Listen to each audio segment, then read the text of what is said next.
Hi everyone. Today I'm going to walk you through how to review the payments made for the prescription requests you've approved. To get started, simply log into the app, tap on Payments, and from there, you'll be able to view all payments successfully made by your clients. You'll notice a tick mark indicating when a payment has been completed. You'll also see details such as the expected payout date and other related information.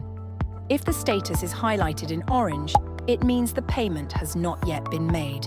To ensure your Rift account is set up correctly, click on the gear icon, fill in all the required details, and double-check that everything is accurate for the team's review.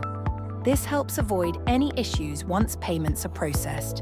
If you have any questions or need to verify the information you've submitted, please feel free to contact us. We'll happily check everything on our system for you. You'll also receive notifications if there are any issues with your account or registration.